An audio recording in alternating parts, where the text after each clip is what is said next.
Hi, my Candy Beauty fam. So today we are joined by a founder who has been very intentional about creating space, recognition, and real community here within the beauty industry. We have Tomi Talabi, the visionary behind the Black Beauty Club, which is an organization and platform that continues to uplift and spotlight the voices and contributions of Black creatives and leaders. And her work is helping to shift how we think about visibility, celebration, and cultural impact in beauty. And I'm so excited to dive deeper into her journey, her vision, and the future she's helping to shape. So, Tomi, welcome to the Mind Candy Beauty fam. Thank you. Thank you so much for having me. Yeah, thank you for being here. Of course. Yeah, I love this. I love also like the hair is herring. I meant to say that Thank when you you. came in too. Oh, my lady. I've had it for 20 years, you know. Really? Yes. I don't play up at all. The same woman? The same lady. I think it's probably over 20 years now. Oh, wow. I don't play it. And when she's not around, I cut my hair. Literally, all off. Really? I do. But I feel like once you find someone, that's just across the board. Yeah, she's like family. She does all my cousins' hair. She does my sisters. She does everybody's hair. Is she here in New York? Yes, she is. She's in the Bronx. Okay. I do not play about her. Amazing. So you've never tried anyone else? I have like tried like once or twice in times of like true desperation. And it's just never really worked out for me. Really? At all. And I'm very, very like, I have a lot of hair, which now, like if you see, I literally have no hair on the sides, but I have a lot of hair. So, up top? Yeah, everywhere. Yeah. So it will take me forever to get my hair done. And I also like my hair to look full simultaneously. So I love the fact that I don't see like gaps in my scalp. That's a no-no for African girls. I feel it. I know as I'm like on my hair growth journey, I'm relearning my hair and relearning a lot of Your hair things. looks amazing. Thank you. And I love this straight backs. Thank you. Yeah, it's super easy. When I have it out, because I'm still trying to figure it out, I'm just like, I don't know what to do. This is the current sophisticated look right now. Thank you. I appreciate it. All right, we're going to dive into you, though, more. So to start this conversation, I'd really love to ground it in who you are. So how do you introduce yourself and the work you do when people ask what you're building in the beauty space, and not just professionally, but also just like culturally and personally? Yeah, I think about that so many times because I hate introducing myself, first of all. Yeah, I get it. Yeah. But when I think about like the Black Beauty Club, I would say it's a cultural platform at the intersection of community, capital, and beauty, ultimately. My goal really is to create a space where we're able to celebrate cultural authorship, because I think within the beauty industry space, there's a lot of influence happening, but not a lot of actual recognition of the creators of an idea, of an aesthetic, of a trend, or of just in things in general. There's a lot of co-opting. Right? Exactly. Yeah. And I think it's so easy to do, because I believe that in this country, one of the things we need to accept as Black people is that we're often on the defense. And I just learned this from talking to the founder of the Lip Bar, Melissa Butler, and it really resonated. We had her on. Oh yeah, it really resonated with me, because she was like, and I'm like, she's right. You have to be on the offense and not be on the defense. And so that's really what we're creating in terms of like the Black Beauty Club. You want to make sure the people who are shaping the industry overall are being recognized, because they're having a cultural impact, but it's very easy for them to be forgotten all of a sudden. You know what I mean? That happens a lot. It happened also with the photographer who created the concept of Black is Beautiful, Kwame Brathwaite, that has had a resurgence again. But people just hear the phrase Black is beautiful, and they don't really know like this one person in Harlem was really the pioneer of that. And so like we forget, we don't elevate, and then the rest of the world also forgets as well. And in terms of like what I do, my background is in communications. It's in brand storytelling. I'm really passionate about creating platforms that shift perception. I think that's really powerful and that's really important. I also think that I'm passionate about like ideas and people. And I think I look at beauty from an intellectual space, but also from a curious space as well, because I think a lot of people think of beauty as just like, here's what she looks like, and and she has this eyebrow trend, and there's just so much more to beauty than that. No, I love that. So what was the exact moment or like realization for you where you were like, okay, the Black Beauty Club, this needs to happen? Yeah. So like earlier in 2020, um, I created something called the Black Beauty Market that I was kind of working on. Mm-hmm. And then basically we shifted onto Clubhouse, and it just made sense to call it the Black Beauty Club on Clubhouse because we're creating this club on there. So it wasn't like these like this overly like thought out thing that kind of happened. But the initial idea of the Black Beauty Market was like, oh my God, I suddenly realized that I did not know all these Black brands existed. And then I wanted to buy all of it, literally. And then every time you would try to buy something, it would be like $5 for shipping. And I'm like, oh, I get it. Like, you know. But then it would be like, by the time I buy like 6 things, I've spent $30 on shipping or more. And I was just like, how do we solve this? Anyway, that kind of quickly like went to the wayside, didn't really move forward. But the Black Beauty Club really picked up steam immediately. And I think that, you know, like every Black entity that happened in 2020, it was honestly just a response to the current social economic environment or social justice environment as well. And I think that around that time, I just stopped working at Estee Lauder. And I honestly had learned so much there, good and bad. And it just, to be honest, when I heard that there were like, you know, you couldn't get a haircut or you couldn't, you know, get your nails done, those weren't considered essential things. But like big brands were still able to have travel retail and they could sell. I was just kind of like, this is just the society that we live in. Of course, this would be the case. Like, who is traveling? During these times. No, but who's actually traveling right now in the middle of a pandemic? Yeah. That your shop gets to remain open, but the shop in the neighborhood can't remain open, you know? And so I just had so many experiences in the beauty space that really felt like a calling in a way. And I'm just somebody who's very driven, probably way too much by like my passions. And I'm also overly idealistic as well. But that's an amazing thing, though. It can be an amazing You thing, know? Yeah. yeah. But I feel like when you work in the industry that we work in, to an extent, you know, I feel like it's been good in the sense that like I've been able, because I'm so idealistic, I'm able to grow and build slowly, which is really something that I am intentional about wanting to do. Because when you're Sagittarius, you just kind of want to go through everything, like knock everything down. Fire And sign. exactly, a fire Same. sign. Leo. So to be able to build something slowly, and to me, it's so much more important because, you know, it's very easy to shoot up and then just fall. But I rather take my time. But I feel like to that sentiment too, we've been seeing that a lot with Black-owned beauty brands too. Because also, I think what's also amazing about the Black Beauty Club is that you focus on like capital as well. So to say like there's been a bit of like an attack on Black-owned beauty brands, especially like Black female founders, like I would love to get your POV on that because I feel like some companies like scaled up really, really quickly, but then to sustain was another thing. I think that this is something that we're talking all the time. We have a series called Friends and Founders at the Black Beauty Club. It's probably one of the few spaces that's like open to everyone, regardless of your race or whatever, and things like that. And I think that the biggest issue we have within our community, and maybe not just our community, maybe like every community, I want to say this as delicately as possible, is that someone does something and we all want to do the exact same thing.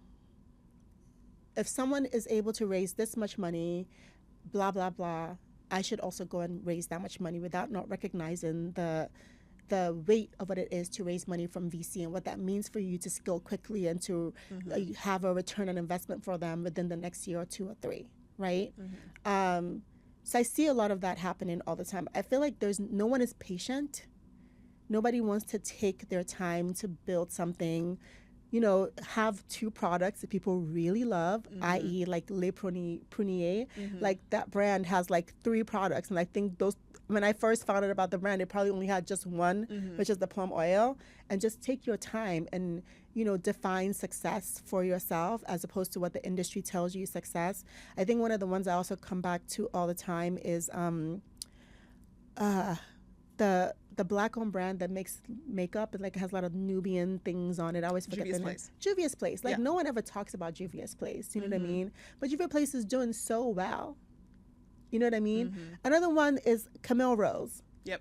Like I have people who are like diehard fans every single day talking about Camille Rose all the time. You know, but these are brands that are just doing their thing and slowly taking their time. Or even just recently we spoke to Lisa Price, and she was talking about how she had, you know, I would say for the first like 10 years of her career, just took her time building this business before she finally, you know, got investment from I think the Jay-Z's and crew on the industry. And then after like a few years of that, then she got, I think she got some VC money, and then after that she then got acquired or whatever. And so I just think that like there's always just, we live in a society where everyone just wants to be big now. Yeah, especially with social media too. Yeah. Like instant gratification. Yeah. But I also feel like with color cosmetics as well, since everything is so trend driven, it's like, okay, we have to have 10 SKUs of at least like one lip gloss, like, you know, like I feel like there's like that pressure to Is it constantly though? expand Because and build. look at Merit, which is a brand that has also taken its time to build slowly. Yeah. And they don't have 1,000,001 colors. I mean, they have enough shades or whatever, but they're not like building 5,000 things at once, you know?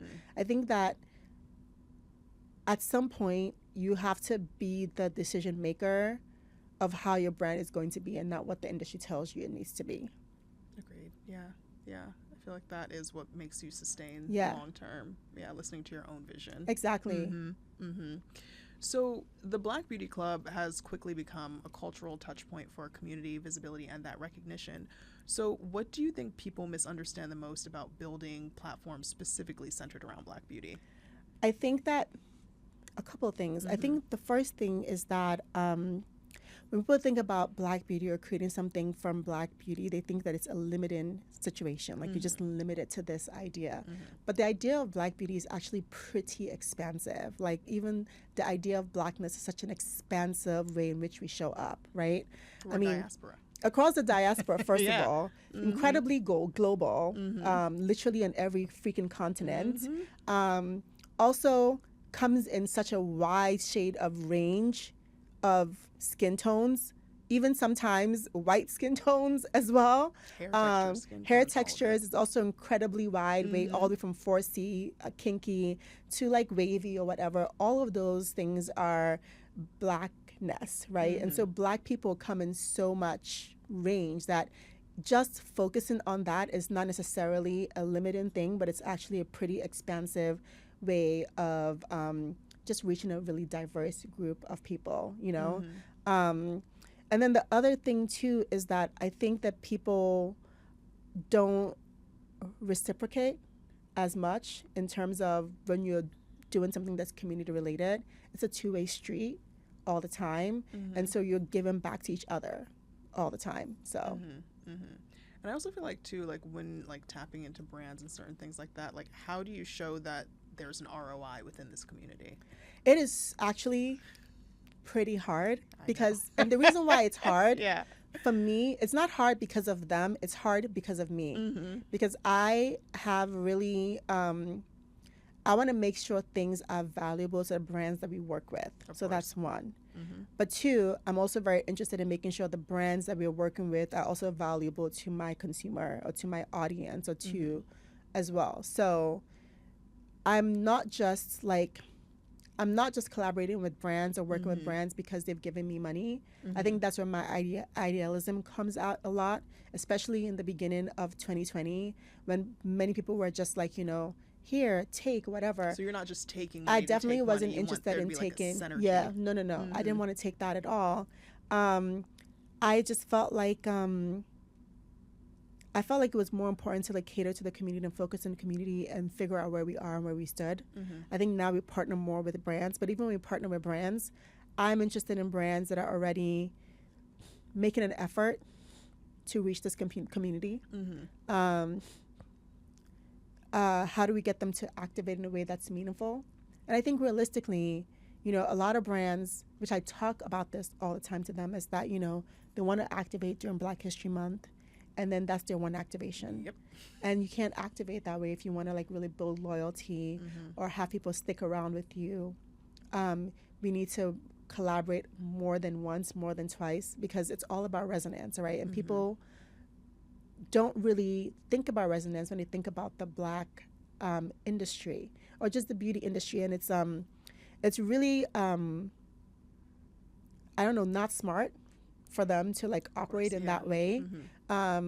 Because the industry, because the beauty industry is overly saturated, right? There's a million and one lip glosses, there's a million and one, foundation. What are you doing to make them buy you more than once? That means you got to continue to engage with that community over and over and over again in a way that makes sense, where they all feel seen. For some reason, you don't feel held back by, being in community with, I guess, the mainstream or whatever over and over and over again. You see them points of resonance there. That's the same way it works with other communities too. Because the thing is, we're all pretty smart now. So we know that you're only here for a moment and that's it, right? For a good time, not a exactly. long time. You're here for a good time. You're here to say you did what you did. And it's like those two touch point moments, which is Black History Month, Juneteenth. Exactly. You know what I mean? But I think that at the very least, the beauty industry is better than other industries in the sense that I think the beauty industry does recognize that inclusivity is an important part of the beauty space. And so they can't just like chuck it and they have to be committed to it in some way.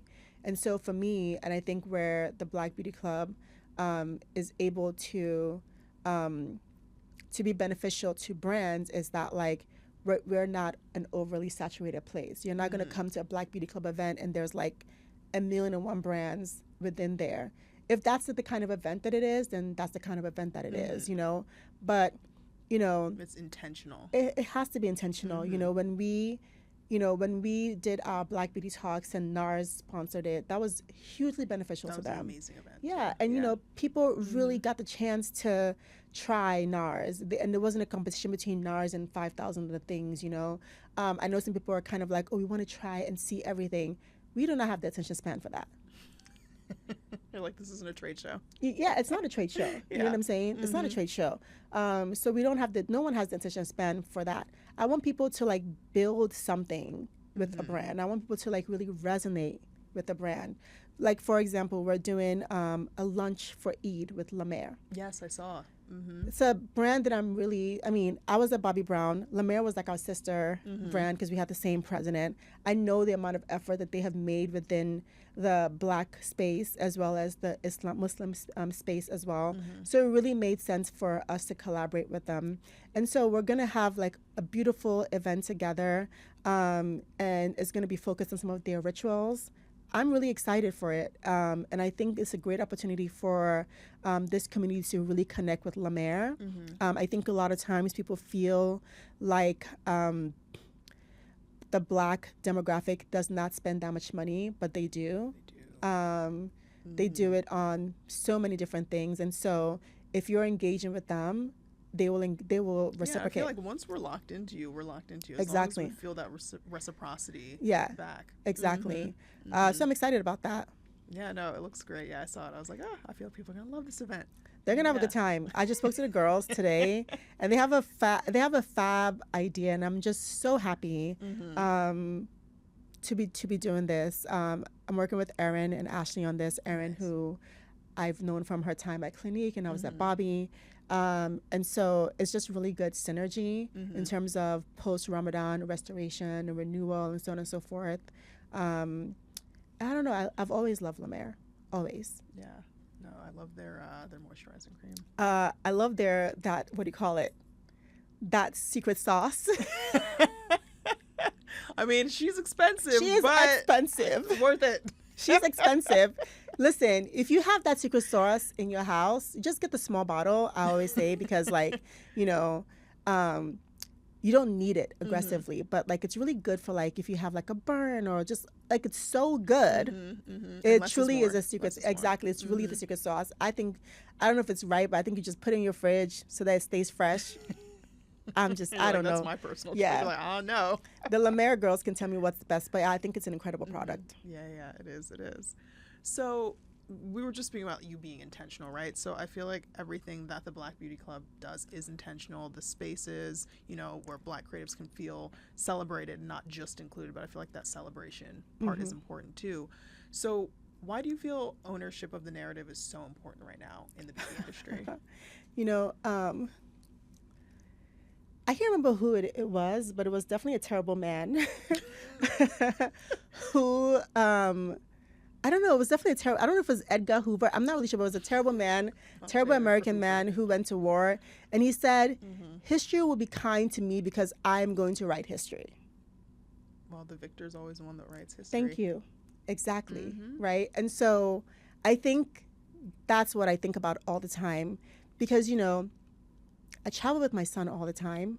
We go to a lot of interesting places and I see everyone creating their own version of history, you know, just this. I'm like, but if you won the war and he won the war and you were all in the same war and this person said you lost, but then he also said you lost, what the hell is going on here?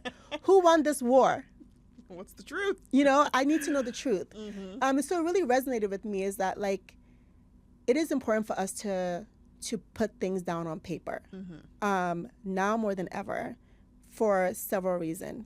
Agreed. I'm going to backtrack, though, because I think people of the Black diaspora, people of African descent, or the African culture for the most part is not a written word. It's not a written history. It's a oral history. That's what we're really big on, right? But obviously, and I love oral history. I love hearing things from your parents and so on and so forth, right? But I think that is where our format of maintaining history is easily lost, forgotten, recipes lost, and all that kind of stuff. We need to kind of adapt to the new way, which is putting things on paper, which is why platforms like Essence or Ebony, in my opinion, are even more important now than ever. I wish all of those, magazines of those days, I forgot their names, Suave and so on and so forth, Jet, could all come back because now is really the time that they really need to exist. Why do they really need to exist? Because we live in the age of AI now that's just collecting data from everywhere. So now you really have the opportunity to write your history, write what's happening, and so that when someone goes and say, oh, I saw this cool braids on Lyric, what braids are those? They can be like, oh, this particular braid is from this region from Africa, blah, blah, blah.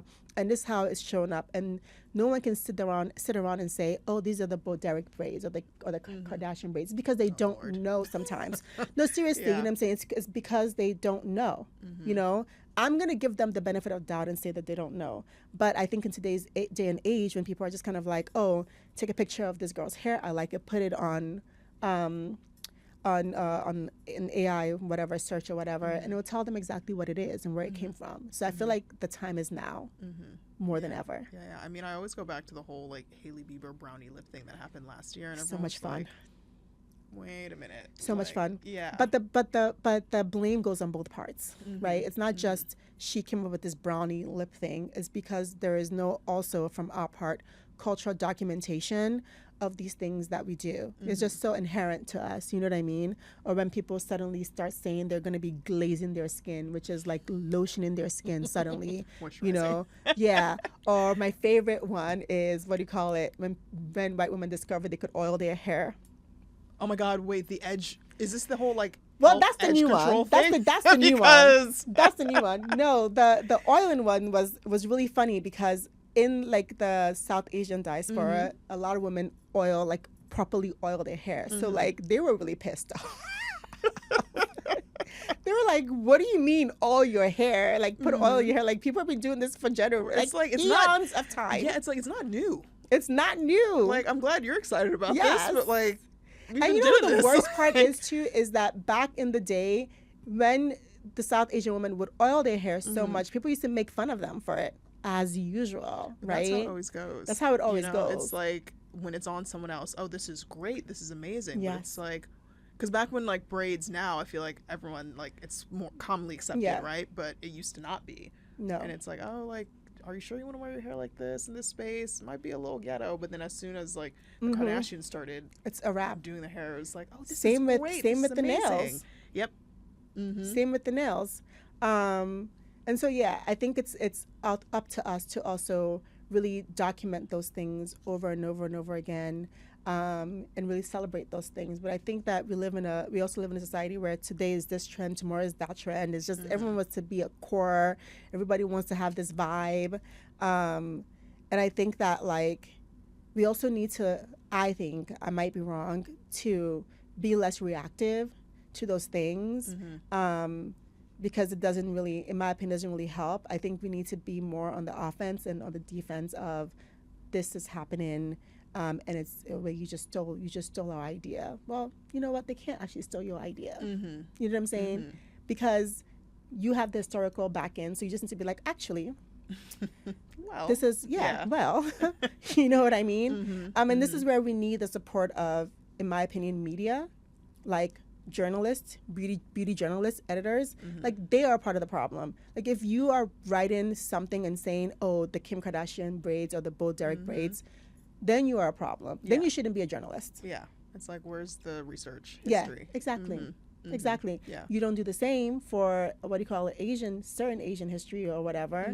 We talk about this all the time. I remember we were launching something, and it had like cordyceps mushrooms, and it was all this drama about how this cordyceps mushrooms were like found in like Asia and blah blah blah. And I'm like, wow, way to romanticize cordyceps mushrooms. You know what I mean?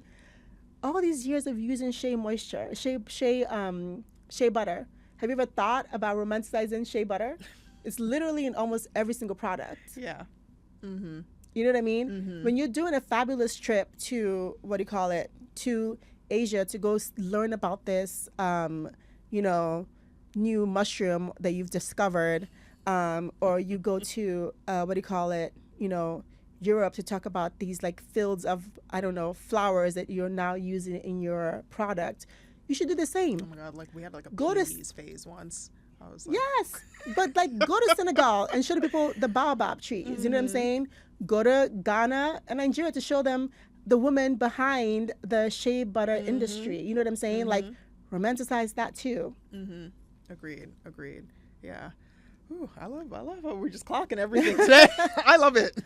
So there's also something recently that you did that made a huge splash on socials, which was the Beauty Vanguard 50, right? So I want to like dive into that. Yeah. So what was your vision in creating that list, and how did you define what it means to be a vanguard in today's beauty landscape? I think a vanguard in general are people who are shaping the beauty industry. I think, to be completely transparent, a lot of people are just existing in the industry and going with the flow, but they're not really, shifting what the industry is looking like today and maybe in the future as well. And that's one of the things I'm really passionate about. I would say I'm a little bit of like a rebel. And I don't necessarily, I think that, I always talk to my friends who work in the beauty industry, and I say, you know what, some of you guys have to work in the industry to like shift it from the inside. And some of us can be on the inside, we need to be on the outside, And I don't think I'm someone who's overly interested in, making things work from within the constraints of the box of the industry. I think that sometimes you need to attack it from the outside as well. And I think the people who shift the industry are those people, right? I mean, obviously Ryan Coogler, Zinzi Googler were on the list, right? And I know people were probably thinking like, why are they on this list? But then a week ago or so, they did the whole makeup test. And I'm like, this is the reason why. When I came in, I talked to you about the lighting, how the lighting in here is amazing. This is the reason why beauty is not this like linear thing, or I don't even know how to describe it, but it's fully encompassing every single thing that's around us. It literally is everything. Literally, it's your iPhone. The fact that your iPhone you don't look good on your iPhone, that's a fucking problem. You know what I'm saying? It's in your AI, when your AI is not acknowledging that you are a beautiful human being because it's been trained by people who believe that whiteness is the standard, right? And so it's the reason why Naima Lafond is on the list, is because she doesn't talk a lot about this, but I worked with her briefly when I was at Pinterest, and she helped to build a tool called the hair pattern search, where you can search by your hair type. So whether you're bald, you had braids, locks, curly, wavy, whatever, and then you go by color. And I just thought that those are the kind of things that we need in technologies. Those are the kind of people that we need to be like hyping up. The fact that people don't know as much that she did this, I think it's a huge disservice to her. And I always tell you, got to talk about this all the time. And I was just here. She didn't say anything about it. Yeah, she never talks about it. And I think it's such a huge deal. You know, that's major. And mind you, Pinterest's version of the hair pattern search is like the best. And nobody even knows that Google has a version of that that is pretty shit. Sorry, Google. Love to work with you, though. Google, she still wants to work with you, okay? I'm just saying, you know what I'm saying? But that's what I mean, right? And so it's kind of like you have someone like a Naima Lafond and you work with Black people, then you can actually create, what do you call it? Create the tools that people need to search the things that they need to search. Yeah. No, that's amazing. Yeah, I didn't know Naima did that. Yeah, she did. I think it's so incredible. Yeah. You know? And that was in 2022, I believe, 2021, I believe. So, you know, to me, that's what the vanguard is people who are actually shaping and changing, you know, how we are seen. So it's also people in the art world as well, people who are making incredible films and showing different representation of Blackness, you know. And to me, it's like, how do we continue to support that, amplify that across, you know, the globe, I guess, in general. And, you know, and obviously, you know, I always say the biggest vanguards are the OG content creators. You know, I always say that the increase of Black women in the beauty industry, I love it. but it came from the days of, what do you call it, of Jackie Aina. The YouTube days. It was from that, you know, because for the first time, people were able to see the what do you call it, the connection between a video and its impact on sales, right? And so also makes it, I know everyone talks about, what do you call it, Fenty Beauty, and I think Fenty Beauty did great as well, but I think it was a bunch of different things happening at the same time, plus the fact that we had all these makeup Shayla and all these incredible women that were creating content that was really, really important. And I think they are the OG vanguard. They like shifted how we showed up. I remember one time we went to LA for an event, and one of the influencers said to us that they had never seen that many Black PR girls on one team before. And I was really happy to hear that, because, yeah, you're right. A lot of times it's always just one of us. There's never going to be two of us or three of us or whatever. It's only going to be one of us, you know? And I want to shout out my VP at that time, Veronica. I'm sure, I don't know if you know her, but she used to be at Bobbi Brown, and then she was at Glossier, and now she's somewhere else. But for her to create that space, because it really resonated with the creators that we came in contact with, and it really benefited the brand because they really felt like they were being seen, because they came to an event and they saw a reflection of themselves. Oh, I love that. I mean, I also want to go back to what you said about, like, there's some people on the inside and the outside. And it's like, I feel like even for me personally, it's like I straddle being like inside and outside, because I feel like in my role specifically, like kind of bridging that gap between the external makeup artists and the brand, I always want to make sure I'm bringing and giving opportunities to, like, you know, makeup artists of color, you know? Yeah.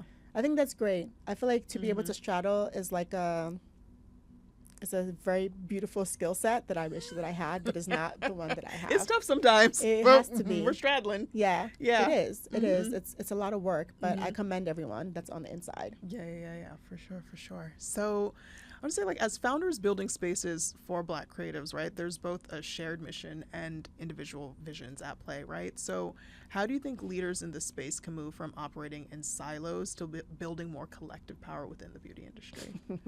You know, because I feel like there's that separation. There's so much separation. Yeah. You know what I mean? And I think that realistically there is enough space in this industry for everyone. And here's the thing. I think that, like, it is really important for us to form more of a coalition than, I think it's fine for everyone to have like, this is my goal, this is my mission, right? This is what I'm focused on.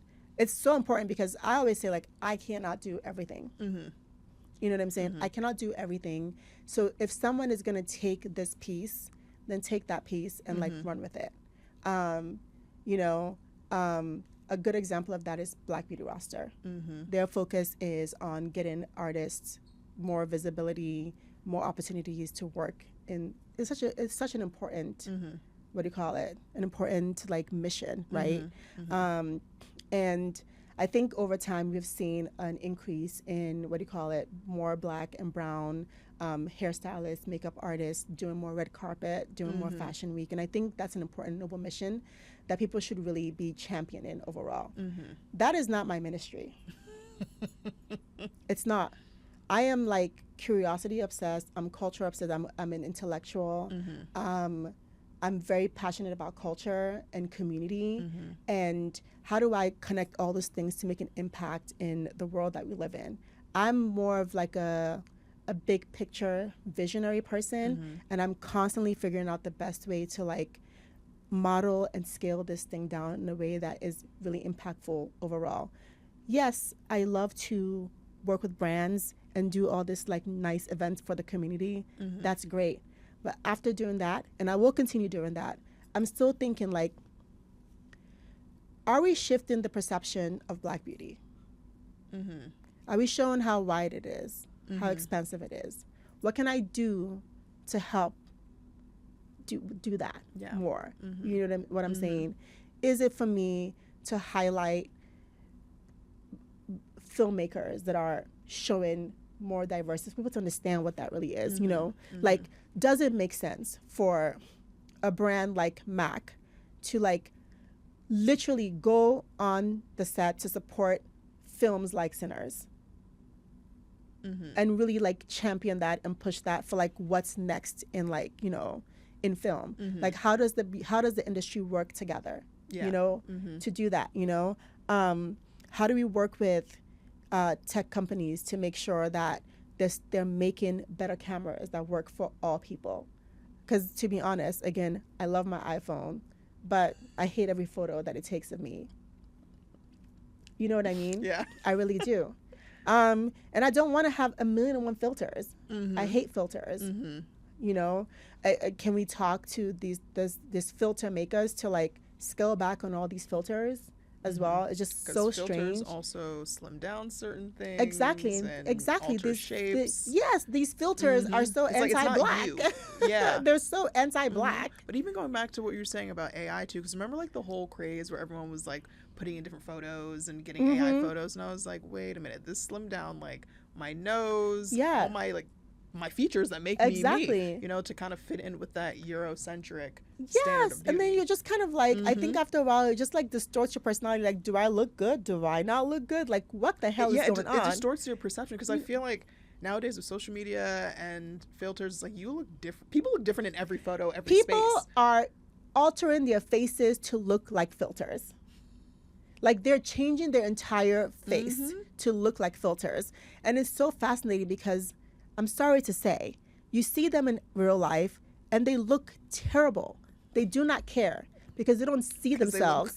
They don't see themselves like in real life. They only see themselves through the screen. So when they look at the screen, it presents something different to them. And I'm just kind of like, I mean, okay. So we've talked a lot about community, right? So community has become somewhat of a buzzword in beauty marketing. It was like, community, we need to come in community.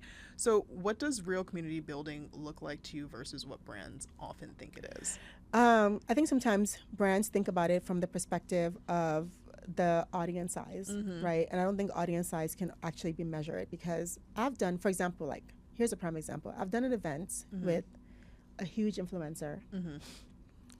This was like maybe 2017, 2018, right? And it was supposed to be like one of those things where you come and meet the influencer, you know, whatever. This was when I was at Boohoo. We do the event. This is a huge influencer. Like 10 people come. We paid her a whole lot of money. Mind you, her friend, this guy, he was there and he had like maybe 25 or 30 influencers. People were so excited to see him. She had like close to 1 million and he had like, I don't know, again, not even 50, I don't think. Wow. He's bigger now. And I think that people don't understand that community is not like, people follow lots of people for the sake of following. People follow people just because they're also being followed. The numbers don't always translate. Exactly. You know what I mean? Yeah. And so I think it's about people, when you think about community, you need to think about people who are constantly engaging with the community, right? I think the Black Beauty Club, one of our biggest issues is we were over engaging, like to the detriment of my health at this point. We're hosting an event at least once a month, if not once every 2 months. But there are times when we have an event, like 3 or 4 events in a month, you know? Some of it majority of it is free for the community.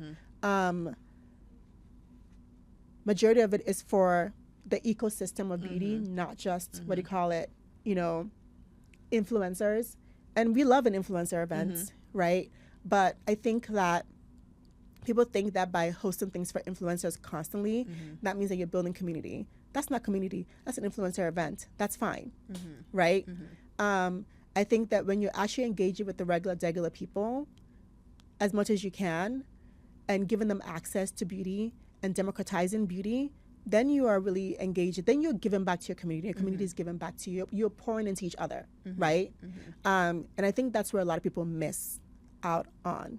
You know, when we first started, we would do it where it was a mix of somebody who was, you know, had, you know, 300,000 followers if they wanted to, right? And we would also just pick somebody from the community to be on the panel to get their perspective. And again, our conversations are not panel style, they're salon style. So everyone is in conversation with each other, which allows the community to build community with each other in the process. And so, you know, someone is like, oh, I loved what you said about that. And then before you know it, at the end of the night, they're like off in a corner chatting about this. That's one of the things I love about the Black Beauty Club is the conversations live so much longer beyond the event that we've had. I think the other thing too is that, like I always say, when we do a Black Beauty Club event, a salon talk, you don't see a lot of videos because people are actually engaged in the conversation. They're actually listening. So the idea of thinking about all the posting that comes out of it, that's not really what's going to get you the value that you need. The fact that people are engaged and they're committed to this conversation, to me, is the bigger win, right? And so it's for brands to kind of figure out how that fits for them, and we try to help them with that as well. We definitely do influencer events as well, but even those are community focused. Like, we are invested and interested in the, in the Black beauty influencer community. It's not, I know people do events where it's kind of like, let's come take photos. I'm not really keen on those things. I think the photos are great, post, blah, blah, blah. But I think being a beauty creator today is really difficult. It's isolating. And so for me, I'm always thinking about, like, you know, how do we get people, when we go to like Chicago or to Atlanta, how do we get people to actually come together? Because they don't often, especially in like outside of New York, they don't have a million events that they're going to. True. Right? Yeah. So they don't get to see each other either, you know? And so we've been to events, for example, when we did Chicago, where a lot of them eventually joined like a group chat where they're like, oh, this is working for me and that's working for me. You should do this. You should post that. And that to me is like the win. Those wins don't always like show up on screen, but they're happening behind the scenes. And to me, I'm not interested in like a facade. I'm interested in people really building and connecting with each other after and feel like they're in a safe space and feel like, oh, we're all looking out for each other, you know, like posting this link, it drove sales, people really like this product, you should post this product. That's what's important. That's how you're really helping influencers. It's even too, like, with the first like MCB event we ever did back in September, I remember like Kim Baker from Glamazon. She was on the panel. She's amazing. She's and, incredible. Like, Brooke Devard came on. It was great. I literally like almost cried when I was talking to everyone because I was like seeing the amount of people that had shown up. And because initially I was like, oh, we only want it to be like 30 people. I don't want to bite off more than I can chew. It's new. No one's gonna come. And then we had standing room only, and it was just like such an overwhelming sense of love in the room. And I was speaking to Kim a few weeks ago, and she was like, honestly, she was like, from that event, she was like, we had like the biggest return. She was like, because from there, I think she ended up being on Brooke's podcast, and then things just like, you know, rolled out from there. Even like Star Black Shear, shout out to her, she's amazing.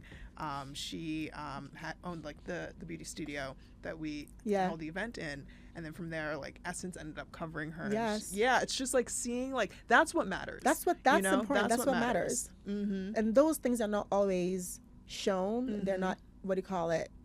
They're not shown. But you know, to me, that's where the real movement is going to happen, and eventually will catapult into something. And when you're a brand involved in that moment of making those intimate things happen that are not always for show, because let's be honest, like, even if you post something on stories, right, that you attended this fabulous event, great. It literally just lasts 24 hours, and that's that. Then if you post it on your feed as well, that's also great. You get lots of love in the moment, and then it's forgotten. You know, someone was saying something about how, I think it was Issa Rae on Emma Greed's podcast, where she was saying things along the lines of, she's not seeing anything or feeling anything that like lasts. Like, in the moment is great, and then once the moment is gone, like, it's just gone. It's the same with like content that you see, whether it's on social media, whether it's like, you know, TV content or whatever, like, nothing is like really staying with people anymore, maybe because it's an overload of stuff or whatsoever. So to me, it's always going to be, what emotion am I eliciting? And the one emotion I don't love to elicit is, oh my God, look at all these amazing Black people in one room. I feel like that is a constant that will happen. You know what I'm saying? I want to know, how do we go further beyond, oh my God, look at all the amazing Black women in one room, but like nice, generous, you know, people talking to each other, people like exchanging ideas. I met this person and this happened in this room, or I found this thing, or I met this founder that I didn't even know created a product that I loved, or those kind of things. I think, to me, that's what's much more valuable to me than anything else. Anywhere we go as a bunch of Black people, it's gonna be lit. It's gonna be amazing. It's gonna be nothing but beautiful people. You know what I'm saying? So like, that's the last thing that I like care about. You know, impact is always gonna be the number one thing for me. So when I leave an event, I'm thinking, what has that done?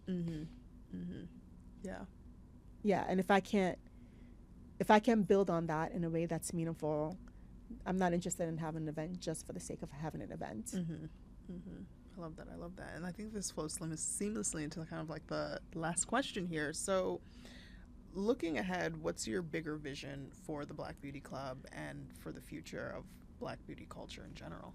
Yeah, I mean, I think that, again, we are people of the diaspora. So how can the Black Beauty Club continue to connect people across the globe? As you know, we do events not just in the States, but we also do them in New York and in Paris. In London and in Paris. We need to obviously expand to other places, and that's on my plate of things to do. I'm really excited about that. So it's continue to grow this as like a globally relevant cultural institution that really is going to widen how people see Blackness. You know, the idea of like low-key, which is like a sidebar, you know. I think when you look at TV, I'm going to continue talking about TV and film, for example, they keep talking about the erasure of like a Black family holistically. Like, everybody is either mixed race or super duper light skin. Like, very rarely do you see like a full on, this person definitely has a Black mom and a Black dad. Let's forget even like the grandparents, you know what I mean? And so for me, it's like, how do we continue to expand what the representation of Blackness looks like in every touch point? Like, every single time you're consuming something, art, film, books, media, all of those things, you're being influenced. So how can we, is it possible to influence all of those things all at once at the same time? I don't know. You're like, that's the goal. Yeah. Okay, amazing. I love that. Well, like I said, the Black Beauty Club is so inspiring, and you're so inspiring in so many ways. You. And I remember when we first met. Where was it? The Ned? Where was the? Was it the? Oh I yeah, think that it was at the the Ned. in-person meeting. Yeah. And all I Okay. had was like the idea, and then of My Candy Beauty, and being able to sit and just chat with you was really inspiring. So No, I love that. I love everything that you're doing. I know that it's not easy. I think people think it's people on the outside just see the end result, but it's not easy. One thing I always tell people, because this thing, everybody pops up all the time with different ideas and different things, and the thing I always say is that like it's not an easy thing to do. And I would say Brooke DeVard is a prime example of someone. This is her 10-year anniversary. I keep like saying it over and over again. And people sometimes think, oh, she's just been doing this for 4 years or for 6 years and she just blew up or whatever and things like that. But I think the people who are going to be successful at this are people who continue to do it even when it's hard, continue to do it, and also like stay focused on like what is their like actual like vision and mission, right? Because I think that's the other thing. People kind of like are all over the place. Tomorrow they're focused on this, next tomorrow they're focused on that, you know. And I feel like once you decide this is my mission, your mission can evolve, your vision can evolve, course, but this is still at tied its core. Exactly, you know what I mean. Then the rest of it is going to be not a piece of cake, but better, easier. Yeah. Well, thank you for being here. Thank you for having me. This and officially being part of the My Candy Beauty fam. I'm excited. I thought I already was part of My I mean, yeah. Well, you know, you're on the podcast now, so it's official. Oh, it's official. All right, guys. You've been indoctrinated. Here I am. Amazing. Woo! That's a wrap.